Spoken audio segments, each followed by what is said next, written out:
अगर तुम ये सोचते हो कि तुम्हें दुनिया में सब कुछ हासिल करना है और सब कुछ पाना है तो तुम्हें दो चीज़ों में से किसी एक चीज़ की तो ज़रूरत होगी ही। और दो चीज़ों से मेरा मतलब है पैसा और पावर।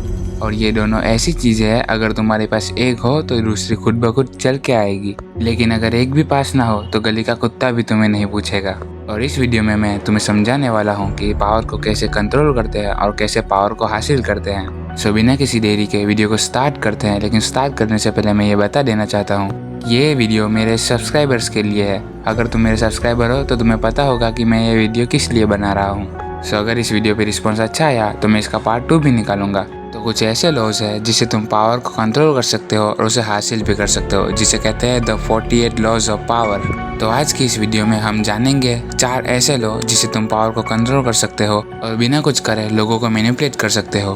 तो बात करते हैं नंबर 1 लॉ के बारे में, जो है law number 1, never shine the outside. इसका मतलब है अपनी काबिलियत सबको मत बताओ। चलो मैं तुम्हें इसे एक स्टोरी की तरह समझाता हूँ। एक बॉस और एक एम्प्लॉय होता है और एम्प्लॉय बॉस से ज़्यादा समझदार होता है, इसलिए बॉस को उससे जलन होती है क्योंकि वो हर काम उस बॉस से ज़्यादा अच्छा करता है। इसलिए एक बार बॉस ने एम्प्लॉय को एक हार्ड प्रोजेक्ट किया, ये समझ के कि वो नहीं कर पाएगा, लेकिन एम्प्लॉय ने वो बहुत अच्छी तरह से निभाया और बाकी एम्प्लॉयज उस एम्प्लॉय की तारीफ कर रहे थे। उसमें वो सब बॉस को भूल गए कि बॉस ने भी थोड़ा सा काम किया था, लेकिन इसकी वजह से बॉस को बहुत ज़्यादा गुस्सा आया और उसने उस एम्प्लॉय को नौकरी से निकाल दिया। सो मोरल क्या है इसमें? हमेशा अपने बॉस को या अपने सीनियर्स को कंफर्टेबल रखो। उन्हें ऐसा मत जताने दो कि तुम उनसे ज़्यादा समझदार हो, जिससे तुम हमेशा फ़ायदे में रहोगे और ज़्यादा मेहनत करने से भी बच जाओगे। सो इससे अगर तुम्हें कुछ सीख मिली हो तो कमेंट में मुझे ज़रूर बताना। सो बात करते हैं नंबर 2 के बारे में। सो लॉ नंबर 2 है never trust your friends and learn how to use enemies. एक राजा ने अपने पुराने दोस्त को मिनिस्टर बना दिया क्योंकि वो सबसे ज्यादा भरोसा अपने उस दोस्त पर करता था, लेकिन दोस्त ने उसे धोखा दे दिया और दूसरों के साथ मिल गया। यहीं पे एक राजा का पुराना दुश्मन था जो उसकी रिस्पेक्ट जीतना चाहता था, मतलब राजा की रिस्पेक्ट जीतना चाहता था। इसलिए उसने राजा का साथ दिया और उस पुराने दोस्त से बदला लिया। इससे राजा को सीख मिली कि कभी कभी दोस्त भी दगा दे देते हैं, लेकिन दुश्मन अपना साथ निभाते हैं। और इससे तुम्हें क्या मोरल मिला? अपने दोस्तों पर पूरा का पूरा भरोसा मत करो और अपने दुश्मन को भी समझने का एक मौका दो। शायद ये भी हो सकता है कि जो तुम्हारा दुश्मन है वो शायद से तुम्हारे दोस्त की ही वजह से है। मैं तुम्हें इसमें मेरा एग्जाम्पल भी दे सकता हूँ। जैसे कि मेरा एक दोस्त है, उसे जब भी कुछ काम होता है तो वो मुझे कॉल करता है, लेकिन ऐसा अगर उसे कुछ घूमने जाना है या फिर कुछ मस्ती करनी है तो वो दूसरे लोगों के साथ जाता है। और मुझे ये बात अच्छे से पता है, लेकिन मैं कुछ कर नहीं सकता क्योंकि वो मेरा बचपन का दोस्त है। लेकिन एक बार उसे ज़रूरत थी पैसों की, इसलिए वो दोस्तों के पास भीख मांग रहा था, मतलब उन लोगों के पास पैसे मांग रहा था, लेकिन किसी ने नहीं दिया। लेकिन मैंने दे दिया, मुझे दया आ गई उस पर और मैंने पैसे दे दिए।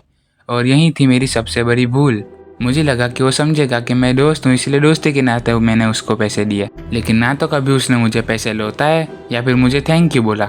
और इससे मुझे भी सीखने को मिला कि अपने दोस्त पर कभी पूरा का पूरा भरोसा मत करो।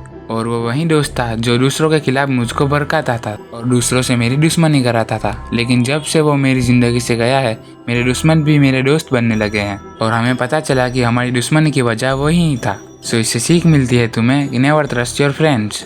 अब बात करते हैं तीसरे लॉ के बारे में। सो लॉ नंबर 3 कहता है कॉन्सीलर योर प्लान्स, मतलब अपने ड्रीम को छुपा के रखो। अपने सपनों के बारे में किसी को ज़्यादा मत बताओ। तुम्हारा नेक्स्ट मूव क्या है वो किसी को मत बताओ। ये मैं तुम्हें रियल स्टोरी से बताता हूँ। मार्क ज़करबर्ग जो फेसबुक का फाउंडर है, तुम्हें पता है कि वो फेसबुक का फाउंडर कैसे बना? तो मैं तुम्हें उसकी स्टोरी सुनाता हूँ। सबसे पहले 3 दोस्त थे जो बात कर रहे थे एक नया प्लेटफॉर्म बनाने के बारे में, और उन 3 दोस्तों में से 2 दोस्त पक्के दोस्त थे और ये जो मार्क ज़करबर्ग है उनका एक क्लासमेट था।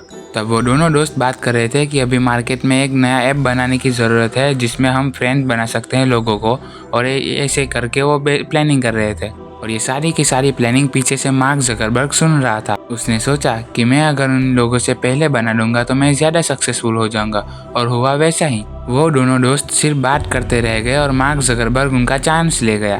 तो इससे हमें क्या सीख मिलती है? अपने प्लान्स के बारे में सबको मत बताओ कि तुम्हारा नेक्स्ट मूव क्या होने वाला है।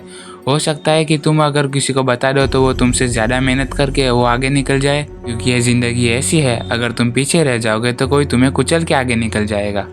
इसलिए सावधान रहो। और अब बात करते हैं चौथे लॉ के बारे में। सो अगर यहाँ तक देख रहे हो तो सब्सक्राइब करते भी जाना, क्योंकि ऐसा ही इंटरेस्टिंग वीडियो आने वाले हैं। और अगर तुमने मेरे शॉर्ट्स नहीं देखे तो जाके शॉर्ट्स भी देख लेना। सो बात करते हैं चौथे लॉ के बारे में। The fourth law is always say less than necessary. मतलब जितना कम हो सके उतना बोलो और कम बोलो। इसका मतलब है कि तुम किसी जगह पर तब तक अपना मुंह बंद रखो जब तक तुम्हें वो बोलने की ज़रूरत नहीं है। मतलब तुम्हारे ना बोलने से काम नहीं चलेगा। ये मैं तुम्हें एक स्टोरी से समझाता हूँ। एक कोर्ट केस चल रहा होता है जहाँ पे जज और वकील सामने होते हैं और वकील केस जीत रहा होता है। फिर भी अपने अहंकार में वो ज़्यादा ही बोल जाता है और ये बात जज को बुरी लग जाती है और वो जीता हुआ केस हार जाता है। इसका मतलब यही है कि जब तुम्हारी वैल्यू तब होगी जब तुम कम बोलोगे और हो सके उतना कम बोलोगे। जहाँ ज़रूरत पड़ी तुम्हें वहीं बोलना चाहिए। इससे तुम्हारी वैल्यूज़ बढ़ेगी, तुम्हारे शब्दों की वैल्यूज़ बढ़ेगी। लोग तुम्हें सुनने को पागल हो जाएंगे और तुम्हारी बातें सुनना चाहेंगे। अब ज़रा तुम सोचो, एक बिलियनर होता है, अगर वो कुछ बोलेगा तो लोग सुनेंगे या नहीं सुनेंगे? सुनेंगे ही ना। लेकिन फिर भी वो कम बोलता है क्योंकि उसको पता है कि उसको कहाँ बोलना है और कितना बोलना है। सो ये थे सिर्फ 4 लॉज और अभी बाकी के 40 लॉज बाकी है। तो अब तुम पर है, तुम्हें ज़्यादा देखना है या नहीं देखना है। मेरा मतलब मैं उसके ऊपर और वीडियो बनाऊँ या नहीं। अगर तुम्हें और वीडियो चाहिए तो चैनल को लाइक कर दो, सब्सक्राइब कर दो और कमेंट में लिख दो मोर, तो मैं उसके आगे का पार्ट बनाऊंगा। तब तक के लिए मिलते हैं, बाय बाय।